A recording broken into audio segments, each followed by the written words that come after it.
Yeah, well, I'm Gilbert Smart. They call me Gilly. Good friend of Owen. I've played cricket with him for about 20 years now. And let Clint introduce himself. Well, I'm Clint Copeland, also a former teammate of OG, as we call him, Mr. Owen Graham. You're just here just to share a little bit about our experiences with Owen. Well, Gilly is, as I said, one of the senior members with us. He's the one who kind of guided Owen and myself, along with the other members of the Caribbean Cricket Club, when OG came here in what I believe it was around 1996 when he came to the Bay Area. So I'll let Gilly talk a little bit about his experiences first, and then I can come and... Well, I'll start with a little story way back.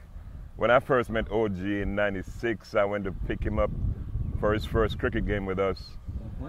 I picked up this guy. He was in all whites, everything crisp, professional cricket bag. He looked like he was the first professional cricketer I'd ever seen that close up in my life. We took him to the game. He was so serious. He opened bat and came not out. He batted the entire inning. Mm-hmm.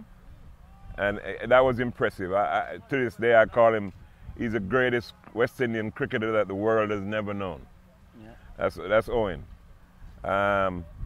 He left his legacy in cricket. For those who didn't see it, you may not know, but for the people who he's affected with his coaching and his spirit, that will live on forever. You can see his legacy here today. I mean, I'm looking around seeing little OGs walking around, batting like him, talking like him, sometimes looking like him. Yeah. But he's left a lasting legacy. He's here. You know, he was here up until Saturday morning for the first day of the tournament.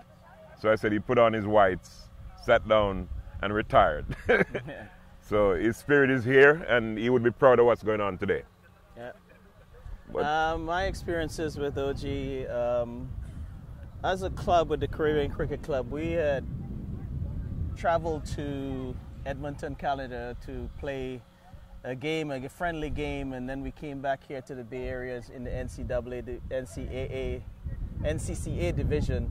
And we went on a string of 21-0 victories, and OG came into the team just as soon as we came back from Edmonton, and he just kind of solidified everything that we were doing that year. We started off with the first win, and then after that he came on, and we became untouchable. He has been an outstanding member of the club, and then continued his work with the youth in the community.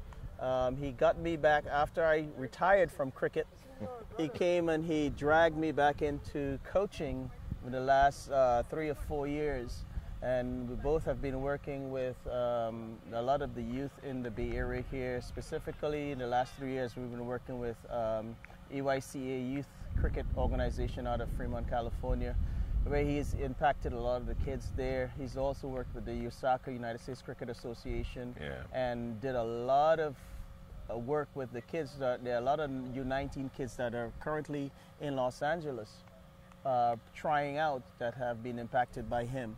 So he has left his legacy, and I think that he will forever be missed. On a personal note, you know, I would always be thankful to him, like I was mentioning to his daughter again. When I went to Jamaica, he took me to this little truck where, as he calls it, he had breakfast, and he took me and we stayed out there and ate, and I think it's about the best food that I have ever tasted in my life. So I am hoping that he is comfortably resting, and I know that my buddy will miss him dearly, but he's in a much better place here, and hopefully he's in cricket heaven. Yeah, batting not out. Always. As always. Yeah. I've known OG for about 15 years or so. I first met him when he came down to LA representing the Northern California cricket team, and I've gotten to be a very good friend of him. He used to come down to the Southern California playing for my club, the Caribbean team, and I used to come up here as well as playing for his team. OJ is one of the most unselfish guy you can find in the game. he was all about the game. Very, very talented, one of the most talented cricketer that I've known, and he plays the game with a lot of passion. And his calling in life was to coach the game, and that's all he thinks about, putting the kids first, and he spends a lot of time coaching the kids up here, and you can talk to any kid in this area, and they will tell you how he was like a father figure to them. He give all. This guy will spend 24 hours a day just talking cricket and teaching cricket. That's how he lived his life. He want to set an example, and he did that by speaking from his heart, and this guy did it with a passion. I don't think there couldn't be a better guy to influence the kids over here. He played the game with a passion.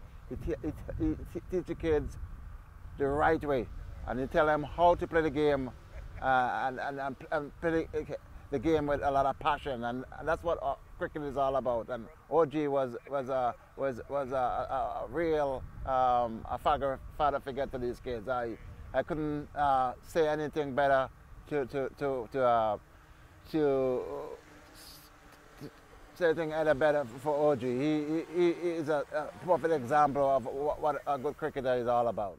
Hi, my name is Abrar Ahmad. I'm been in cricket in the U.S. for the last 25 to 27 years. I want to talk something about OG. Owen was a friend, a teammate, a coach, a mentor, you name it. Everything that you can possibly think of.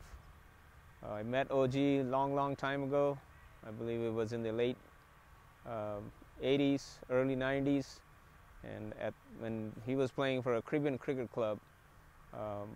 Most of the players from Jamaica, West Indian Islands, and it used to be a lot of fun playing with him. And I'm a keeper. I was keeping and he was batting, and we got to know each other.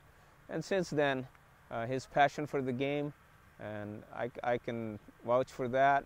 He had a passion for the game till the day he left us on Saturday. He's done a whole lot for cricket in the U.S., in the Bay Area, especially for the youth cricket. He's given a lot to youth cricket.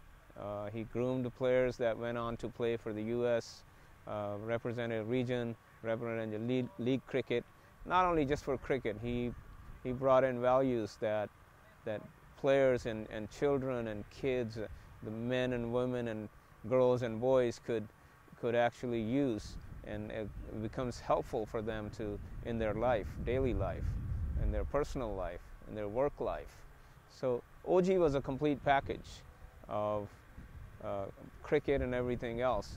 And OG, we're gonna miss you. You'll be missed a lot. I'm gonna miss you. And here it is. You are the cricket king. Thank you, brother. And we're back here at Santa Clara Grounds in Santa Clara, California, with a very special guest, Alan Weedy, who has been playing cricket in the U.S. since 1971, has been the match secretary for the NCCAA since '76. You played alongside OG, you played against OG. Tell us about your relationship with Owen Graham. We had a very, very, very wonderful relationship. I would consider him one of my very best friends, and all the people I've known, and I've known many, many people here, he would have to be one of my closest friends. So tell us about the emotion that you've had these last couple of days when you found out about him passing away. Frankly, I'm still shocked. I still can't believe it's happened, because he seemed to me to be the kind of person who could overcome anything. And I still haven't gotten over it. It's very, very shocking, but I know he always looked at things in a positive way, and he would want us all to respond in that way too. And like we were saying, if there is such a place as heaven, he's up there looking down at us, that's for sure. So you played against OG. I did. First off, tell us about how OG was as a competitor. a fierce competitor, but in a good way. Not in, you know, sometimes people can go overboard.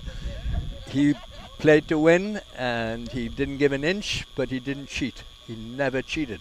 He was a wonderful person, just a fantastic competitor, and clearly one of the very best batsmen there's ever been in Northern California. And there's been some very good players around here. He played at a very high level in Jamaica before he came here. He played at a very high level. He didn't quite make the national team, but the next level just below. So that's a very, very good standard of cricket. It's much higher than the general cricket we see around Northern California. I was going to say that says a lot coming from you, Alan, because you've seen cricket from all around the world. You were from England, moved from England. You were first even moved to Canada. Quebec, yes. To Quebec. I played in Montreal for 10 years, and I played at a very good level in Montreal. Very, very good standard, with a lot of very good West Indian players. There aren't as many West Indians playing in Northern California. Not anymore. There used to be one all West Indian team, but sadly they no longer exist. Apparently West Indians don't come here anymore, which is a pity because they added to the spirit and the way the game is played. But, you know, I've played with a lot of West Indians over the years, so I've always liked playing with West Indians. So OG, and you mentioned before, he's watching this game from somewhere. He has to be. He has to be. So tell us what he wants to see in a cricket match. He wants to see people playing properly, not just swiping and hitting across the line, but hitting the ball hard and bowling, you know, to the best of their ability with a good line and length, and fielding brilliantly. And he'll get on your back if you don't, but in a good way. In a good way. He trained most of these young players who will be playing in this game today on both teams. He knows both teams very well. Had a lot to do with developing some of the best young cricketers in Northern California now, largely thanks to OG. And you said that when you competed against OG, you were on Golden Gate. I was playing for Golden Gate and against him, yeah. Playing for Caribbean. And I was an opening bowler, so I was facing him from the beginning because he used to open the batting for them. So we had many good tussles. I was proud to get him out a couple of times, but he also hit me around a few times too, which is fair enough. You know, we both enjoyed it, and we both liked each other. I'm sure of that. So you go to a cricket match every single week. Yes, I do. Here in NorCal. So my wife isn't so keen on that, but she supports me anyway. So you've seen the cricket community develop with OG. Tell us about his role in the development of the local cricket and also cricket across the country. Yeah, well, like when I first came here, there were only 8 teams in Northern California, and now we've got something like over 30, and just within our association. And then there's another association in Northern California called the Bay Area Cricket Association. So there's another 8 or 9 teams in that league. So it's grown from 8 teams to 40 teams in the time I've been here. And he had a lot to do with training the young people to continue playing. Many of them started out as the little kids who were playing here before. We had a little exhibition game here. Yeah. And he was even training some of those before he went back to Jamaica. So many of the people who have grown up since the late 80s have been trained by him. He was by far the best coach around here, and it was a privilege to work with him. I helped him with that for a while, and I was always, you know, helping him with the scoring and other things that need to be done on the sidelines when I was finished playing, and umpiring and that sort of thing. So it's been just a joy to have worked with him.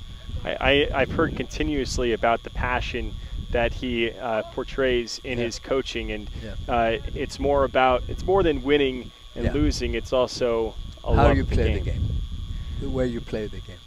He made that the number one priority, not just winning and losing. Of course, we all want to win. We're playing to win, but just the way you play the game is also very important. And final question, what's the cricket community going to be without? How much is he going to be missed? He's going to be missed. There's no question about that. But it will continue. You know, that's the wonderful thing about cricket. It's been played for over 300 years now, and it just continues to grow. And it'll continue. It won't be as much fun without him, but it'll still be good. Well, he's definitely left his mark. Yes, he has. No question about that. Thank you very It's much, been a Alan pleasure Weedy. talking to you. It was a pleasure. Thank you. And enjoy some cricket. I will.